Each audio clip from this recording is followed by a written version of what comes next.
O som da viola portuguesa ecoava pelas ruas estreitas de Alfama como um lamento antigo, rasgando o ar úmido da noite lisboeta. Sofia, com os olhos fechados e a voz trêmula, cantava um fado que não era dela, mas que parecia ter sido escrito para o seu coração partido.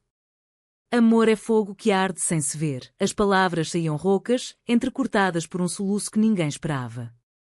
A plateia no pequeno adega, iluminada por velas tremulosentes e azulejos que contavam histórias de marinheiros perdidos no mar, congelou. No centro da mesa de honra, o pai de Sofia, o respeitado patriarca da família Almeida, deixou cair o copo de vinho do Porto, o líquido rubro espalhando-se como sangue sobre a toalha bordada. Sofia. O que é isso? Para com essa loucura, gritou ele, mas era tarde. O segredo, aquele amor escondido há 15 anos, havia escapado das cordas vocais dela como um pássaro ferido voando para a liberdade. E ali, na sombra da porta, Ana assistia, o coração apertado como as ruas empedradas de Lisboa sob a chuva de inverno. Ana Correia sempre soube que Lisboa era uma cidade de segredos, onde as colinas se curvavam como ombros carregados de saudades, e o Tejo murmurava promessas que o vento levava para o Atlântico. Nascida e criada no bairro da Moraria, onde as casas de azulejos azuis e brancos guardavam ecos de moros e cristãos entrelaçados, Ana crescera entre o cheiro de bacalhau assado e as melodias de fado que vazavam pelas janelas abertas. Aos 10 anos, ela e Sofia eram inseparáveis, duas meninas de tranças soltas correndo pelas escadarias íngremes, roubando pastéis de nata da confeitaria da esquina e sonhando com o mundo além do castelo de São Jorge. Sofia, com seus olhos verdes como as vinhas do Douro e um riso que iluminava as tardes chuvosas, era a líder, a que inventava aventuras. Um dia, Ana, vamos ter uma casa no Chiado, com vista para o rio, e ninguém nos dirá o que fazer, prometia ela, entrelaçando os dedos nos de Ana sob o sol poente. Mas os anos passaram como as marés do Tejo, e as promessas de infância se dissolveram na bruma da realidade.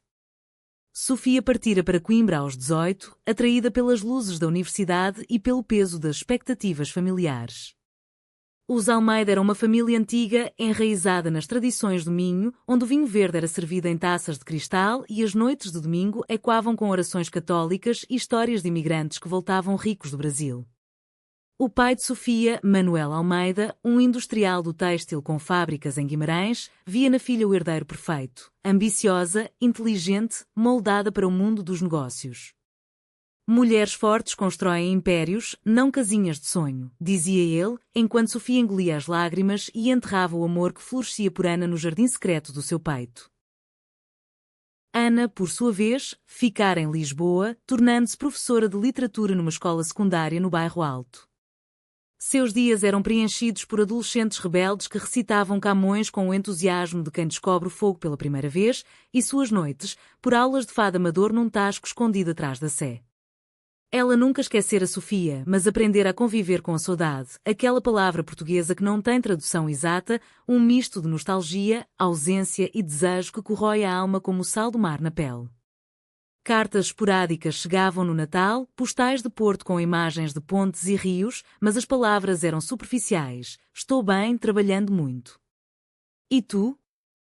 Ana respondia com fotos de Lisboa sob neve rara ou de sardinha assada nas festas de Santo António, mas o vazio persistia. Agora, aos 33 anos, Ana via Sofia novamente, não como amiga de infância, mas como a CEO da Almeida Tech, uma empresa de inovação digital que revolucionara o setor têxtil com tecidos inteligentes inspirados nos azulejos tradicionais. Sofia havia subido ao topo como um foguete, capas na Forbes Portugal, palestras em eventos internacionais, um apartamento minimalista no Parque das Nações com vista para o oceanário. Mas por trás do blazer impecável e do sorriso calculado para câmaras, Sofia carregava o peso de um segredo que a corroía. O amor por Ana não morrera, ele se transformara num fado silencioso, cantado apenas nos momentos de solidão, quando o Tejo refletia as luzes da cidade como estrelas caídas. A revelação acontecera naquela noite de verão, durante o jantar anual da família Almeida, realizado num palacete restaurado em Alfama para homenagear as raízes lisboetas. Manuel, orgulhoso, havia convidado Sofia para cantar um fado em honra à avó, uma fadista lendária que enchera as casas de Moraria com lamentos de amor perdido. Sofia aceitara, pensando que seria inofensivo, um gesto filial, nada mais. Mas quando a viola começou a dedilhar as notas melancólicas de estranha forma de vida, algo se quebrou dentro dela. As letras, compostas por Amália Rodrigues, ecoavam a sua própria história, um amor estranho, uma forma de vida escondida. Sinto-me bem olhando o mar e o mar há de sentir-se bem olhando para mim, cantou ela, mas na última estrofe as palavras mudaram. Sinto-me bem recordando-te e tu, onde estás, Ana, que me fazes tanto mal? O nome escapou como um suspiro e o silêncio que se seguiu foi mais ensurdecedor que o grito de um galeão afundando. Manuel levantou-se, o rosto vermelho como o vinho derramado. O quê? Ana? Aquela rapariga da moraria? Sofia, estás louca? Depois de tudo o que fizemos por ti, o noivado com o filho do banqueiro, a empresa, a família.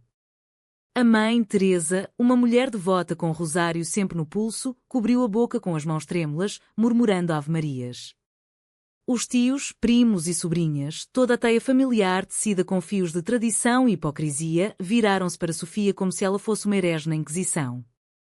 Ela fugiu dali, as lágrimas misturando-se ao rímel, correndo pelas ruas labirínticas até ao mirador da Senhora do Monte, onde se sentou no banco de pedra, abraçando os joelhos como nos dias de infância. Foi ali que Ana encontrou, horas depois, guiada por um instinto que só o amor verdadeiro explica. Ana havia sido convidada para o jantar por cortesia, uma amiga antiga para enfeitar a mesa, mas saíra cedo, sentindo o ar pesado de expectativas não ditas. Ao ouvir o burburinho nas ruas, a filha do Almeida é uma dessas, correu para o lugar onde elas sempre se refugiavam, o miradouro, com sua vista panorâmica de Lisboa adormecida, as 7 colinas salpicadas de luzes como joias num manto negro. Sofia, sussurrou Ana, ajoelhando-se ao lado dela.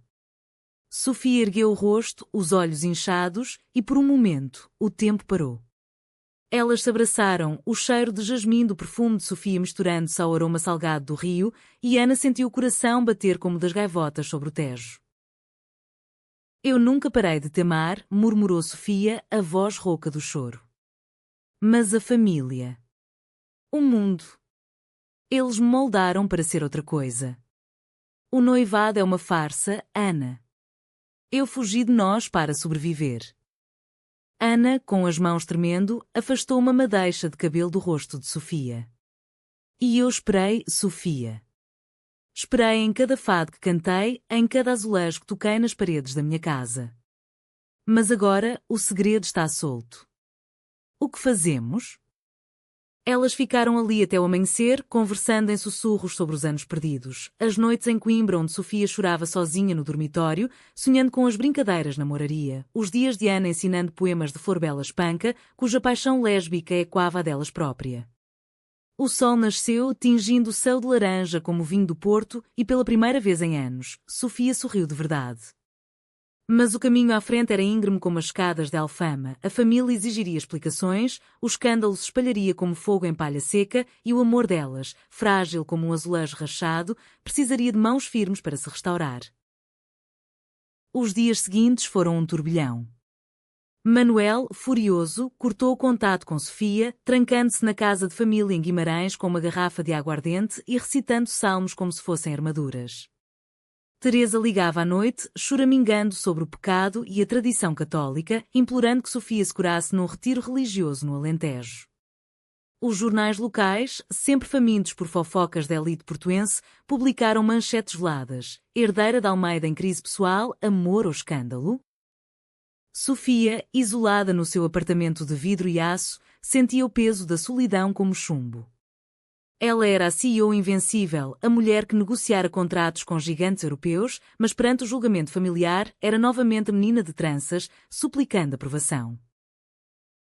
Ana, com sua força quieta forjada nas salas de aulas cheias de caos adolescente, tornou-se o farol. Ela aparecia todas as manhãs com um termos de café forte e pão de mafra, sentando-se na varanda para planejar. Vamos enfrentar isto juntas, como nas nossas aventuras de infância. Lembra-te da vez que escalámos o castelo e fingimos ser rainhas mouras? Ninguém nos parou. Elas passeavam pelo terreiro do Paço, mão na mão escondida sob as mangas dos casacos, sentindo o pulso da cidade, os elétricos amarelos rangendo nas curvas, os vendedores de castanhas quentes nos invernos, o cheiro de marisco grelhado nas feiras. Num desses passeios, pararam numa loja de azulejos artesanais no Chiado, onde um oleiro idoso, com mãos calejadas como as do marinheiro, lhes contou a história de um painel que retratava duas mulheres abraçadas junto ao mar. Amor antigo, senhora. Os azulejos guardam segredos que o tempo não apaga. Mas a pressão familiar era um vendaval. O noivo de fachada, Ricardo, filho de um banqueiro lisboeta, ligou furioso, ameaçando expor o engano para salvar a reputação. Tu me usaste, Sofia, como um escudo para a tua aberração. Ela desligou o telefone escorregando das mãos e correu para os braços de Ana. Naquela noite, pela primeira vez desde a revelação, elas choraram juntas, não de dor, mas de alívio. Eu escolho-te, Ana. Escolho-nos, disse Sofia, e o beijo que se seguiu foi como o primeiro fado que cantaram juntas aos 15 anos, tímido, mas cheio de promessas. O outono chegou a Lisboa com uma suavidade traiçoeira, as folhas das árvores no Jardim da Estrela caindo como confetes de um carnaval melancólico, e com ele veio a primeira grande tempestade. Sofia recebeu uma carta registada do pai, um ultimato disfarçado de súplica. Volta a Guimarães. Casa-te com Ricardo. Esquece essa ilusão da juventude ou perdes tudo, a empresa, o nome, a família. Somos Almeidas, carregamos o peso da tradição como o Tejo carrega os seus sedimentos. As palavras cortavam como lâminas afiadas, evocando memórias de jantares dominicais onde o bacalhau era servido com sermões sobre dever e honra. Sofia releu a carta na cozinha do seu apartamento, o vapor do chá de ervas subindo como fantasmas, enquanto Ana preparava uma travessa de caldo verde, sopa de couve e batata, o conforto das avós portuguesas. Não vou ceder, Ana. Mas dói. Dói como se me arrancassem as raízes. Ana, com os olhos castanhos cheios de uma ternura antiga, sentou-se ao lado dela, traçando círculos suaves nas costas de Sofia. As raízes verdadeiras não se arrancam, amor. Elas se entrelaçam como as videiras no Douro. Lembra-te da nossa avó comum a que cantava fados sobre amores proibidos? Ela dizia que a saudade é o preço da liberdade. Elas conversaram até tarde, recordando a avó Zé, uma viúva de Alfama que sobrevivera à ditadura de Salazar escondendo judeus nas caves das suas casas de fado e que sussurrava a Sofia e Ana histórias de rainhas lésbicas na corte de D. Afonso Henriques. Aquelas noites forjaram o seu laço, um amor inocente, descoberto em toques acidentais e olhares prolongados, que floresceu como jasmim nas treliças das varandas lisboetas. Mas a pressão não parava na família. Na Almeida Tech, os rumores corriam como o elétrico 28 pelas colinas, olhares enviesados nos corredores envidraçados, e-mails anónimos com citações bíblicas. Sofia, sempre a líder estoica, convocou uma reunião de emergência com a equipa diretiva. Sentada à cabeceira da mesa de mogno, com o porto de Lisboa visível pela janela, ela falou com a voz firme que negociara fusões milionárias. Eu sou quem sou. O meu coração pertence a quem me faz melhor e isso não muda o compromisso com esta empresa. Quem ficar, fica por mérito. Quem partir, que o vento leve. Alguns aplaudiram, outros saíram em silêncio, mas Sofia sentiu o alívio de uma armadura removida. Ana, que assistia da porta, piscou-lhe o olho, um gesto pequeno que valia mais que qualquer contrato. Dias depois, veio o convite inesperado, a festa de Santo António, o padroeiro de Lisboa, com as suas sardinhas assadas nas ruas engalanadas de manjerico e papel picado. Ana insistiu que fossem, para lembrar que Lisboa nos abraça, mesmo nos dias cinzentos. Vestidas de branco, tradição para atrair bons espíritos, elas desceram à moraria, onde as ruas se transformavam em palcos vivos. O ar cheirava a grelhados e canela, e o som de concertinas misturava-se aos risos de casais jovens. Pela primeira vez publicamente, Sofia pegou na mão de Ana enquanto dançavam uma valsa improvisada ao som de um rancho folclórico.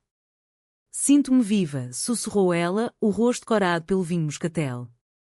Mas o idílio foi interrompido por uma figura sombria. Ricardo, embriagado, aproximou-se com um grupo de amigos do clube de ténis. Então, a CEO e a sua professora? Que escândalo delicioso para o Correio da Manhã. As palavras foram como um balde de água fria do aqueduto das águas livres. Sofia endireitou-se, os olhos flamejando como os fogos de artifício sobre o castelo. Vai-te embora, Ricardo. O nosso acordo acabou. Eu não sou propriedade tua, nem da família. Ele riu, amargo, mas recuou perante a multidão que se formava, curiosa como gaivotas em redor de migalhas. Ana puxou Sofia para uma rua lateral, onde se sentaram num banco sob um arco de azulejos que retratava o santo com o porco milagroso. Ele não vale as nossas lágrimas, disse Ana, limpando o rosto de Sofia com a ponta do lenço bordado com o santo. Mas e se o pai souber disto? Ele tem contactos na imprensa. Sofia enterrou o rosto no ombro de Ana, sentindo o calor do corpo familiar como um bálsamo. Então que saiba. Eu cantei o meu fado, agora dança minha vida. A noite terminou num tasco escondido, onde uma fadista idosa, com a guitarra portuguesa ao colo, dedicou-lhes Meu amor, meu amor. As notas tristes envolveram-nas como um cobertor e, pela primeira vez, Sofia chorou de felicidade. Mas o amanhecer trouxe uma chamada da mãe: o teu pai está doente, Sofia. Vem a Guimarães. Por favor, pelo menos finge. Pela família. O dilema rasgava Sofia ao meio, o amor pela tradição que a criara versus o amor que a libertava. Ana, sempre a âncora, sugeriu: vamos juntas. Enfrentamos o dragão no seu covil. Assim, elas partiram de comboio para o norte, o Douro desfilando pela janela como uma tapeçaria viva de vinhedos e névoa, prontas para o confronto que testaria os limites do seu laço. Em Guimarães, a cidade berço da nação, o ar era mais fresco, carregado do cheiro de castanhas e chuva iminente. A casa dos Almeida era um solar do século XVIII, com paredes forradas de tapeçarias e retratos de antepassados de bigodes hirsutos e olhares severos. Teresa recebeu-as à porta, o rosto pálido como queijo fresco, abraçando Sofia com um misto de alívio e reprovação. Obrigada por vires, filha. O teu pai. Ele não come, não fala. Diz que perdeu a herdeira. Ana, de mão dada a Sofia, sentiu o escrutínio da mãe como agulhas. Eu sou Ana, senhora Almeida. A amiga de sempre. Teresa assentiu friamente, guiando-as para o quarto onde Manuel jazia, uma figura encolhida sob lençóis de linho. O confronto foi um fado sem música. Sofia ajoelhou-se ao lado da cama, as lágrimas caindo como gotas de orvalho. Pai, eu te amo. Mas não posso viver uma mentira. Ana é o meu coração como tu foste da mãe. Manuel virou o rosto, os olhos injetados. Amor? Isso é fraqueza, Sofia. Os Almeidas construíram fortunas com honra, não com desvios. A igreja, a sociedade, eles nos ostracizarão. Ana, incapaz de se conter, interveio. Senhor Almeida, a honra não é uma jaula. Olhe para os azulejos da Sé de Braga, eles contam histórias de amor que transcendem o tempo. O seu amor pela avó Zé não foi ditado por regras, foi puro. As palavras pairaram no ar e por um instante, Manuel hesitou, recordando talvez os próprios segredos de juventude. Mas a resistência era férrea. Ele exigiu que Sofia escolhesse a família ou aquela rapariga. Sofia levantou-se, a voz firme como o granito das muralhas de Guimarães. Eu escolho nós, pai. E espero que um dia escolhas também. Saíram dali com o coração pesado, mas de mãos dadas, dirigindo-se ao Douro para um retiro. Nos terraços de vinhedos, sob o sol dourado da vindima, elas colheram uvas, rindo como crianças, e Sofia jurou: vamos construir nosso império, Ana. Um de amor e verdade. No entanto, o telefone tocou, um e-mail da diretoria da empresa, convocando uma reunião de emergência. O escândalo familiar chegara aos negócios, acionistas ameaçando retirar investimentos por instabilidade moral. A batalha estava longe de acabar. O Douro era um bálsamo para almas feridas, com os seus vales cavados pelo rio como cicatrizes antigas e os vinhedos em socalcos que pareciam degraus para o céu.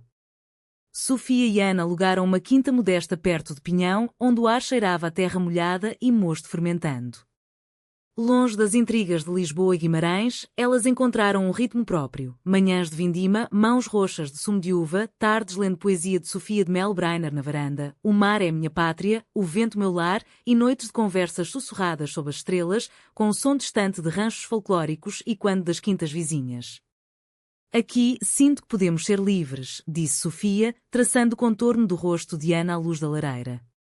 Sem olhares julgadores, sem ultimatos.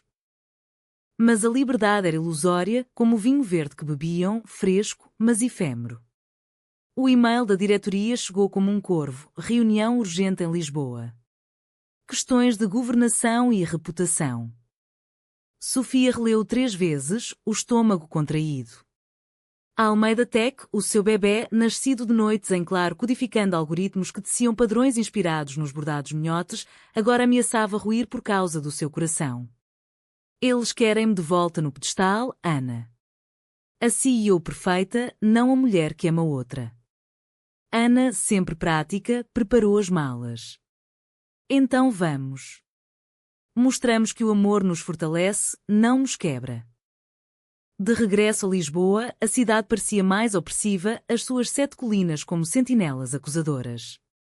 A reunião realizou-se na sede da empresa, um edifício moderno no Lumiar com painéis de azulejos contemporâneos que misturavam o antigo com o novo. Os diretores, homens de fato e gravata, ecos dos patriarcas que Manuel representava, sentaram-se em círculo, os rostos impassíveis como máscaras de comédia. O presidente do conselho, um septuagenário com sotaque transmontano, falou primeiro: Sofia, a sua situação pessoal está a afetar o valor das ações. Investidores católicos, parceiros conservadores, eles murmuram. Precisamos de discrição. Sofia sentiu a raiva subir como baile. Discrição? Eu construí esta empresa com inovação, não com segredos. O meu amor por Ana é parte de mim, como o código que escrevo. Aceitem ou saiam. O debate durou horas, vozes elevando-se como ondas no Tejo. Alguns defenderam-na, a jovem diretora de marketing, uma lisboeta que ergue saíra do armário anos antes, falou de diversidade como motor de criatividade. Outros, como o vice-presidente de finanças, citaram estatísticas frias, perda de 15% em contratos potenciais. Ana esperava do lado de fora, mordendo o lábio, recordando as aulas onde ensinava aos alunos que a literatura era rebelião contra o status quo. Quando Sofia emergiu, pálida mas determinada, abraçou-a no elevador. Eles votaram para me manter, mas com condições, um comunicado neutro, terapia de casal convencional. Sofia riu, amarga. Terapia? Como se o nosso amor fosse uma doença. A notícia do regresso de Sofia espalhou-se, e com ela veio um aliado improvável, a avó de Ana, a Dona Rosa, uma viúva de 80 anos que vivia numa casa de azulejos desbotados na Graça. Dona Rosa, que sobrevivera à Revolução dos Cravos dançando nas ruas com flores na espingarda, chamara-as para um almoço de cozida à portuguesa, carnes e grãos num caldeirão de ferro, o elixir da reconciliação.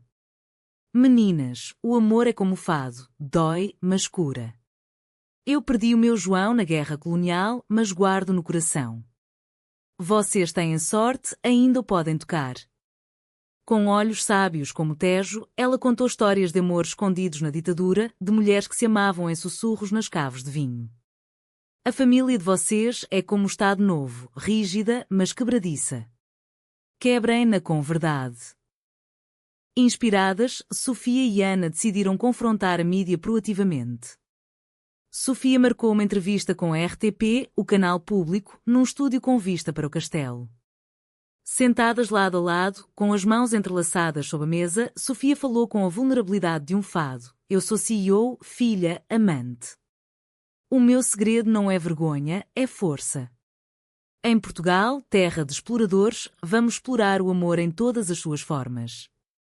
Ana acrescentou, com a voz suave de professora, o nosso amor é como os azulejos, belo porque é autêntico, não porque esconde fissuras. A entrevista viralizou, partilhada em redes sociais com hashtags como Amor Sem Fronteiras e Saudade de Liberdade. Apoios choveram, de artistas como Marisa, que dedicou um fado a elas num concerto em Belém, a ativistas LGBTQ+, que organizaram um piquenique no Príncipe Real. Mas a vitória era frágil. Ricardo, rancoroso, vazou e-mails antigos de Sofia, distorcendo-os para sugerir manipulação emocional na empresa. O escândalo reacendeu e Manuel, recuperado o suficiente para a fúria, enviou um advogado com papéis para remover Sofia da diretoria. Traição à linhagem, lia-se no documento.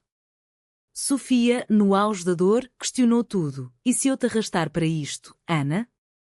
A tua vida simples, os teus alunos, não mereces mais. Ana, com lágrimas nos olhos, pegou-lhe nas mãos. A minha vida é contigo, Sofia. Lembra-te do nosso juramento no Miradouro, juntas contra o mundo. Elas passaram a noite no oceanário, entre aquários luminosos onde peixes nadavam em cardumes livres, prometendo lutar. O ponto de viragem veio numa visita surpresa a Guimarães.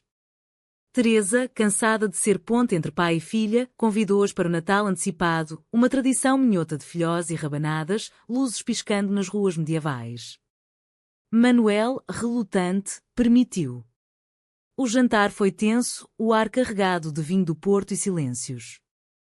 Mas quando Sofia puxou uma caixa antiga debaixo da mesa, álbuns de fotos da infância, com elas duas de mãos dadas em festas de São João, algo amoleceu.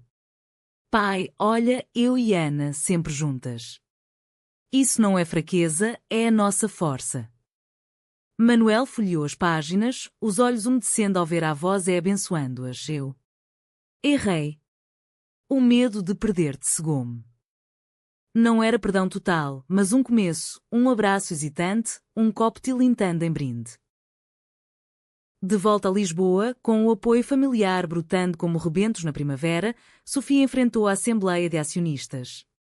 Com Ana ao lado, apresentou um plano, parcerias com a ONGs LGBTQ+, para tecidos inclusivos, inspirados em azulejos de amor universal. Os aplausos foram ensurdecedores e as ações subiram 20%. Mas o verdadeiro teste esperava, uma carta de Ricardo, não de ódio, mas de rendição. Perdoa-me. Encontrei o meu caminho. O ciclo de dor fechava-se, abrindo espaço para cura. O inverno de 2025 caiu sobre Lisboa com uma graça severa, neve fina polvilhando rocio como açúcar em um pastel de nata, e com ele veio a calmaria antes da tempestade final.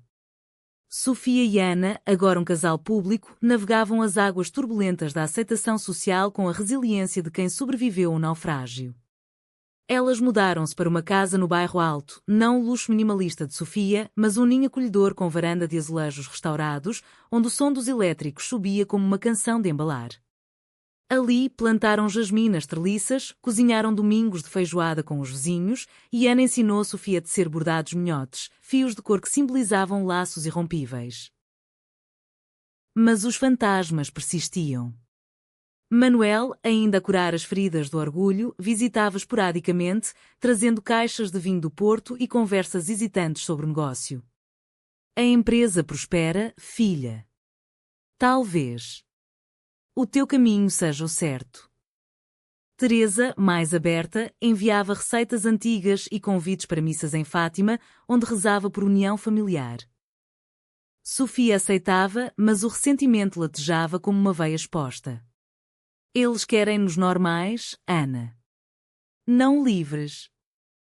Ana, com sua sabedoria de professora, respondia: a normalidade é uma ilusão, como os painéis de azulejos que escondem histórias reais. Nós escrevemos a nossa. O conflito reacendeu numa gala de beneficência no Convento dos Cardeais, um evento de elite onde filantropia se misturava a intrigas. Sofia, como oradora principal, preparara um discurso sobre inovação inclusiva, mas um convidado indesejado, um primo distante, aliado de Ricardo, sabotou o microfone, fazendo ecoar uma gravação distorcida de fado dela, com o nome de Ana amplificado. Risos abafados percorreram o salão e um investidor influente sussurrou alto: que CEO? Uma fadista de coração partido? Sofia congelou no palco, o spotlight como um holofote inquisitorial, mas Ana, da primeira fila, ergueu-se e subiu os degraus, pegando-lhe a mão. Deixem-me falar, disse Ana ao microfone, a voz clara como o sino da Sé. O fado não é fraqueza, é a alma de Portugal. Sofia canta o amor como Amália cantava a saudade, com verdade. E eu? Eu sou a sua musa, a amiga de infância que escolheu ficar. O salão silenciou e então aplaudiu, não por pena, mas por coragem. Sofia, recuperada, completou o discurso com emoção crua. O nosso amor é o tecido que une tradição e futuro. Obrigada, Ana, por me lembrares que os segredos revelados nos libertam. A gala terminou em brindes e um jornal escreveu: O fado da CEO, uma história de redenção lisboeta. Mas em casa, Sofia desabou. E se não for suficiente? E se a família voltar a trair? Ana acendeu velas na varanda, tocando viola.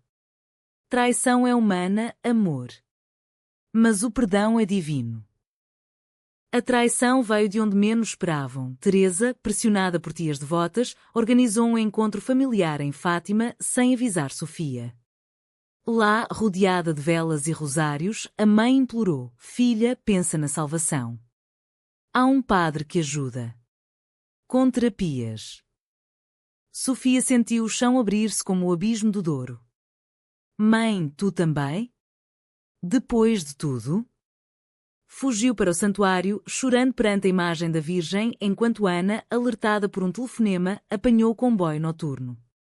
Encontrou-la ao amanhecer, ajoelhada na capela das velas.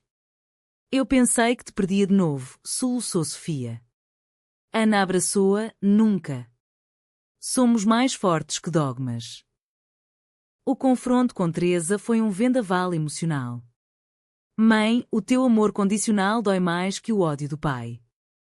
Teresa, aos prantos, confessou: Eu temo pelo teu céu, filha. Mas vejo o brilho nos teus olhos com Ana. Talvez Deus a me de formas que não entendo.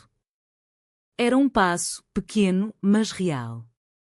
De regresso, elas participaram num workshop de fado em Alfama, onde Sofia compôs a sua primeira canção original, Amiga do Coração, um hino a Ana, cantado com viola e lágrimas.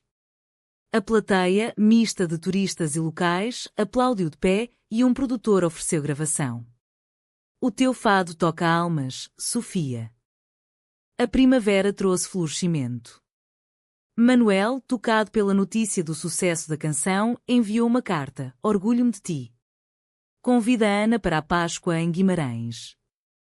Elas foram, e o almoço de borrego assado foi marcado por risos, histórias de infância, brindes com vinho verde.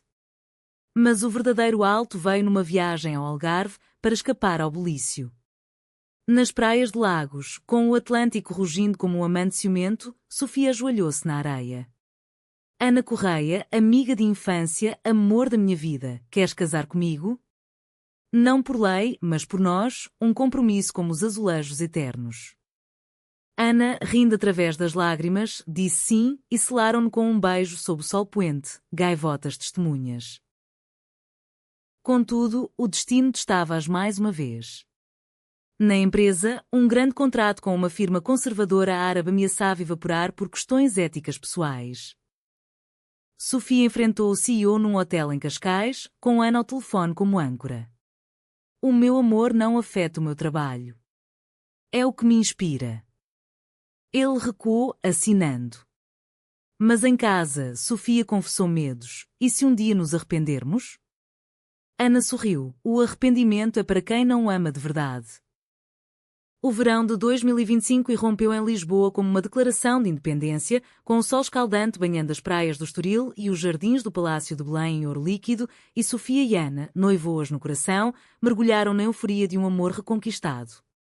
Elas planearam uma cerimónia íntima, não um casamento legal, ainda prematuro num Portugal progressista mas marcado por resquícios conservadores, mas um ritual pessoal na Quinta da Regaleira em Sintra, com azulejos místicos e poços iniciáticos como cenário. Será o nosso fado vivo, disse Sofia, escolhendo um vestido branco bordado com motivos de videiras, enquanto Ana optava por um saia fluida de linho, evocando as moras de Alfama. Os preparativos foram um bálsamo, convites caligrafados em papel de linho, com poemas de Florbela Espanca, um menu de mariscos do Algarve e vinhos do Dão, música de uma quarteto de fado moderno, misturando tradição com toques eletrónicos. Dona Rosa, a avó de Ana, abençoou os anéis, simples bandas de prata com gravuras de ondas do Tejo. Manuel e Teresa confirmaram presença, um milagre de reconciliação.